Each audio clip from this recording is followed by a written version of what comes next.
Family, today we're going back to the beginning. The Garden of Eden. This is not just a story about fruit and a snake. It's about leadership, partnership, and it's also about responsibility. It's about how humanity fell and how we still fall in similar ways today. The Lord is my shepherd, I shall not want.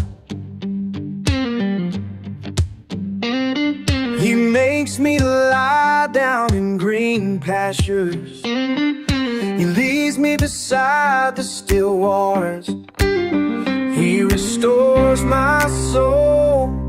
He leads me in the paths of righteousness for his name's sake. Yeah, though I walk. Today, too often, leaders are silent in the face of deception. They stand by instead of standing firm. Would you SA a child if secrecy was 100% assured? Do you guys know that statement that if you have not heard it in real life, you've heard it on one of these male podcasts where they say basically a man doesn't need any type of connection in order to, you know what? How else would that play out? See, and this is what I say to my ladies. The first thing that goes into your mind is, okay, well, this is a justification for cheating, or, okay, well, even some women will play into it and be like, oh, you didn't mean nothing to him when it comes to another woman. When somebody tells me they do not need any significant connection in order to do that with someone, that's the first thing that comes to my mind. What that man was talking about in that video, that is the first thing that comes to my mind. You have no boundaries, morals, or standards when it comes to getting involved in that way with people. That's normally what that leads to. Another woman, consenting grown woman, is the best outcome you can get from that type of behavior, that type of thinking. But the reality of it is, that's someone you need to watch. Around children, around any vulnerable population, around animals. That's what you really need to start thinking when you hear, oh, I don't need any significant connection, or I could just, a man can just do it with whoever, but a woman has emotion involved, and they're saying all these things to justify why they can cheat and you can't. And really what it exposes is the mindset of a person. The spirit of perversion in the Bible isn't limited to just sexual sin like man with man. The word pervert literally means to twist, distort, or corrupt something from its original design or purpose. So the spirit of perversion works by twisting what God made good into something corrupted, out of order, or destructive. People are going to talk about me anyway. And the truth is controversial. It is. And I've lost some things in the telling of that truth, but I've gained more than I've ever lost. When I first started telling all the things that happened and all the things that God delivered me from, people start closing up. Major networks start canceling me. And then all of a sudden this network called TBN opened up. And so when one door closes, God will open another. But the bottom line is you've got to be truthful. Have you gotten to the root cause of why a big person would want to abuse a child? The only thing that can cause a man to become that depraved is a spiritual demonic influence, a broken social upbringing, a sense of power over a victim. Now, I can't understand the total machinations of a pedophile. Yeah. I can't. Yeah. Nobody can. Yeah. You can't, no matter who. Yeah. If you don't have that penchant and proclivity, Exactly. you can never understand it. So I never tried to evaluate it. I never tried to analyze it. All I know is that whoever broke me had to be broken before they got to me. Yeah. It doesn't just happen. Yeah. It's a chain reaction. And that threw me into confusion in my sexuality, because the first sexual contact that I had at 8 years old was with a man who raped me 3 times in one night. Wow. And that confused me. That confused me. Because all during this molestation and rape, you hear a man saying, as he's inflicting such heinous pain on you, I love you, I love you. And you're my great uncle. And so that sent an 8-year-old mind into confusion. The next year I was born again, but that didn't stop the cycle, because I didn't know how to address the cycle at 9 years old. Yeah. And as I grew, it grew in me. Every year I grew, that broken cycle grew in me until I became into puberty. And then it started acting out in different other ways. And it took God to bring me back to a balance. But there was many, many lessons that I had to learn the wrong way before I came to the point of deliverance from that very struggle of sexuality.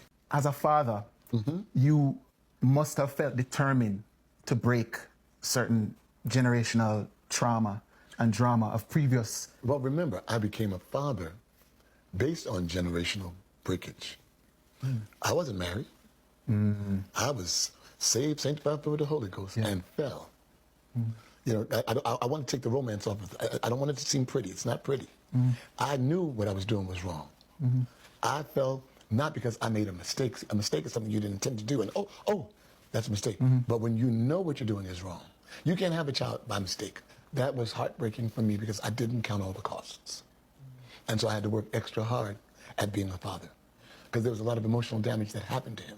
So I had to literally preach, pastor, sing, and fly to go to make sure that I was at the football game, to make sure that I was there when he got home from school. I've got to be there for him to lay up under because I refuse to let anything happen to my son that happened to me. I will have somebody's entrails in my mouth. I will be in jail happily.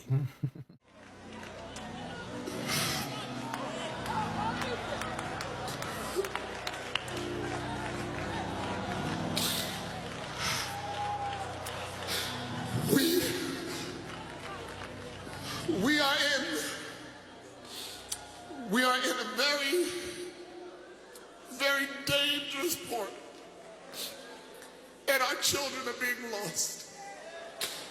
But they're being lost in the house. They're being lost in the house. They're being lost right here in the house. And they're covered by music. And they're covered by gifts. But they're being lost in the house. They have been failed on many, many, many points. They have been failed on many, many points. They have been raised without fathers. They have been left empty and hurt. And the very ones of us who have been their forefathers have failed. Hear me, please. Hear me, please. The very ones of us that were over the generations failed, myself included. And now they're being tainted by people in their generation.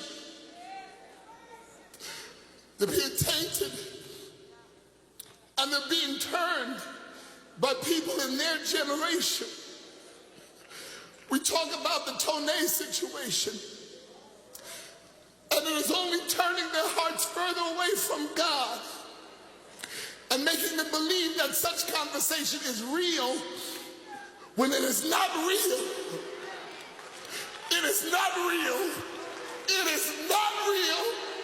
It is not real. It is not real. God did not call us to such perversion. God didn't call this generation to such perversion. God did not call you young people to such perversion. Your generations have lied to you. Society has failed you. The only way you can really find real hope is in Jesus Christ. That's the only way you can find deliverance.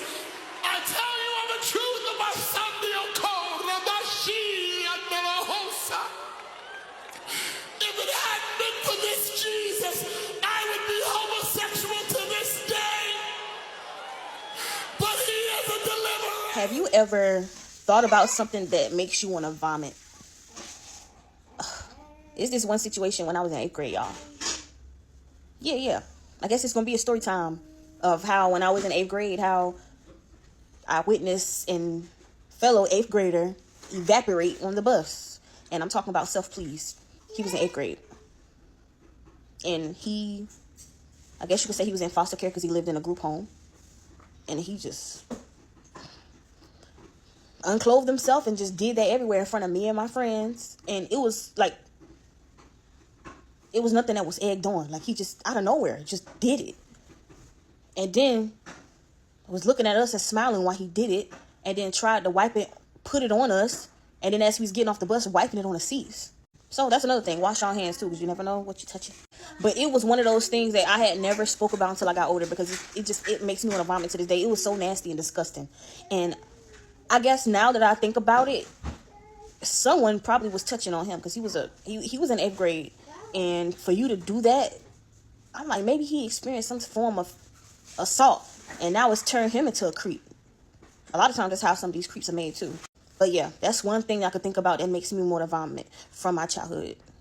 Just a disgusting memory. It was the first time me experiencing seeing something like that. It just creeped me out. The story hit different, it hurt me. Ty Smith, 36, from Trenton, New Jersey. Fresh out of jail, just did a statement. Now he back home, rehabilitated. His girl Misha held him down, provided heavy. Wrote letters, sent commissary. At 28, she an LPN. Comedic personality, but serious about her man. He lost 7 years from the streets cause of charges. Now he home seeking employment, cause he got a son to feed. His guy, Lil Jaden, employer saw his record, denied his application. By God's grace then, Misha's friend Marcus was a manager at a Target. Despite Ty charges, Marcus then extended opportunity, hired him.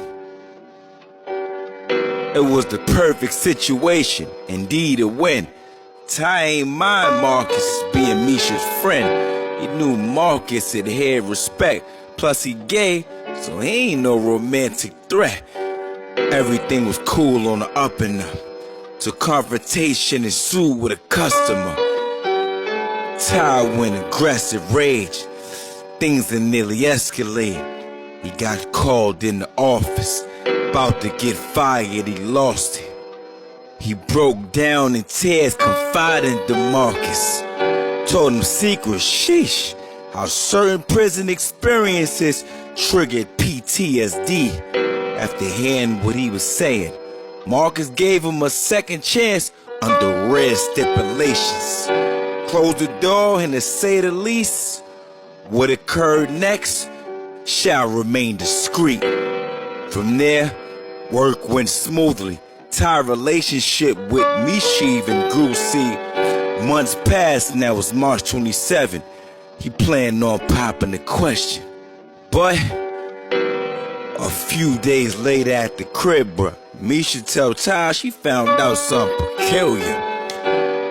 With a straight face, no laughing on us, she said it's a rumor online he smashing Marcus.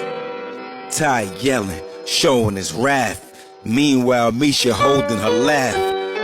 But Ty ain't laugh a bit, feeling guilt, shame, and embarrassment. He pulled out a 22, killed Misha, then he killed himself too. According to detective statements, Misha ain't know about Todd Marcus' situation. After the cold murder, they found this text she sent to a co-worker. She wrote, "Girl, I'm about to get Ty good with this April Fool's joke." Be transparent. And as simple as this, I messed up.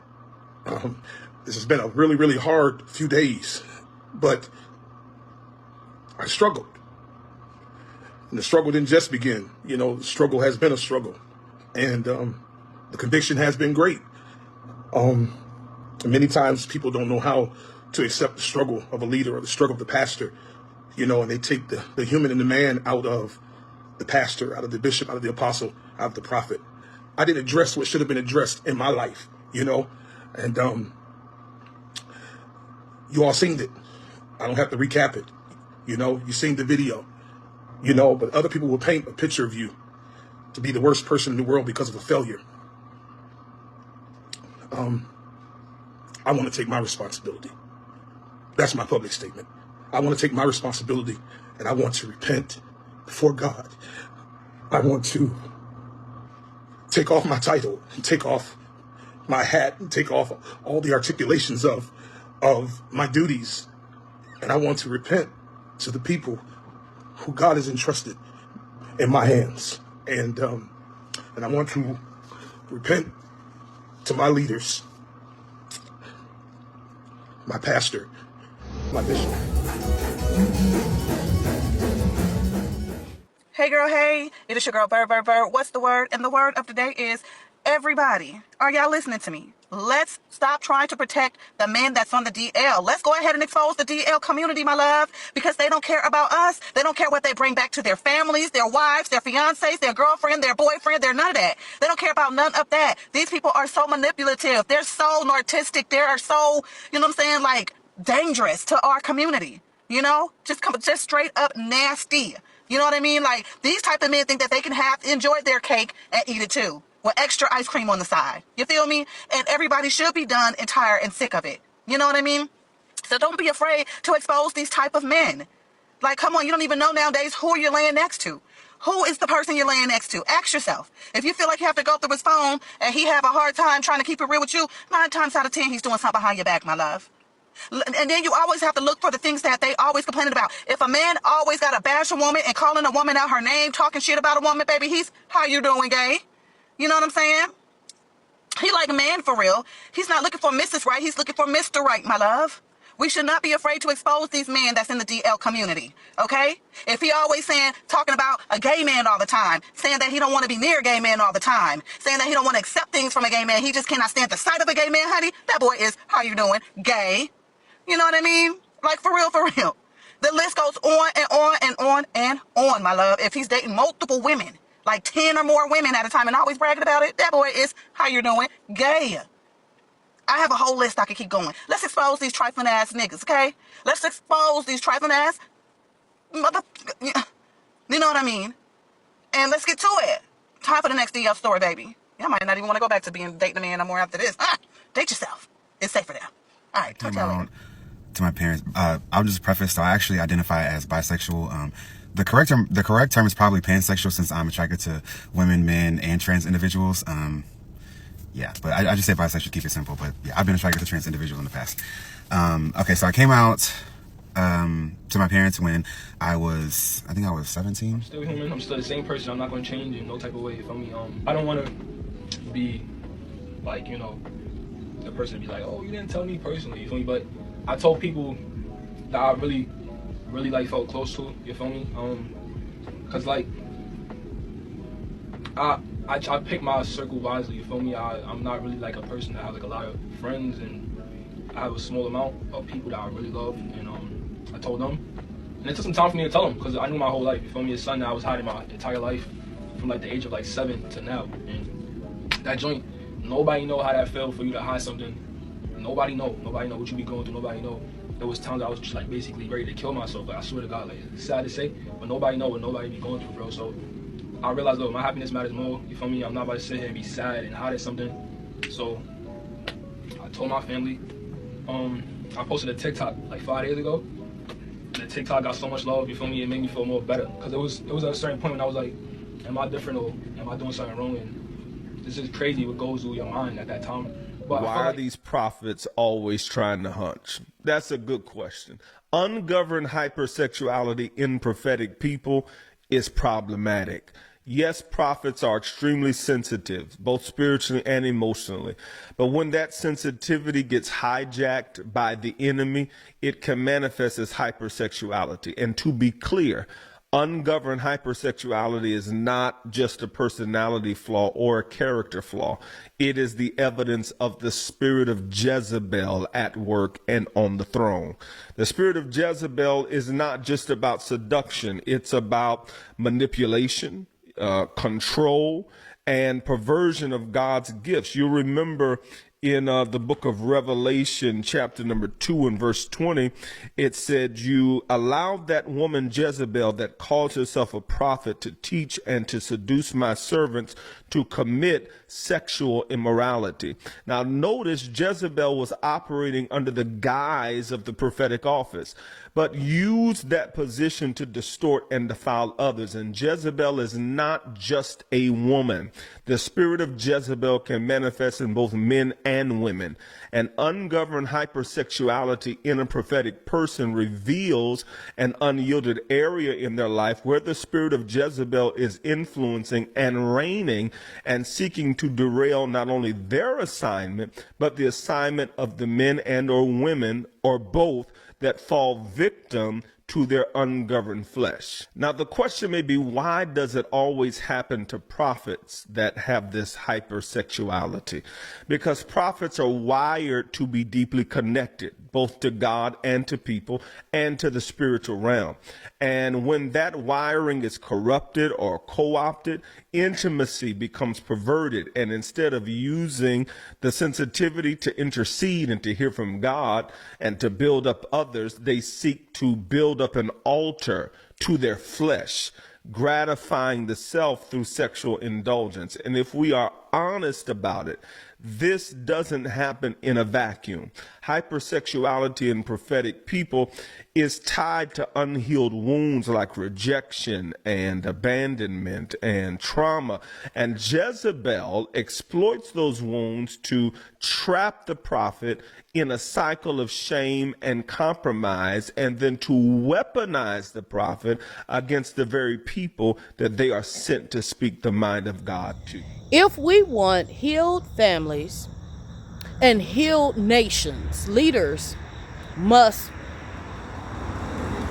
first repent and return to their callings.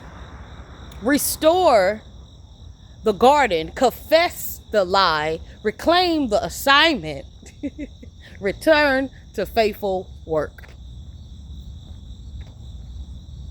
What would you say we need in order for our nation to be restored?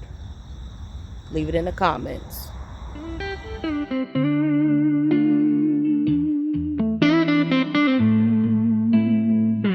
By the power of God,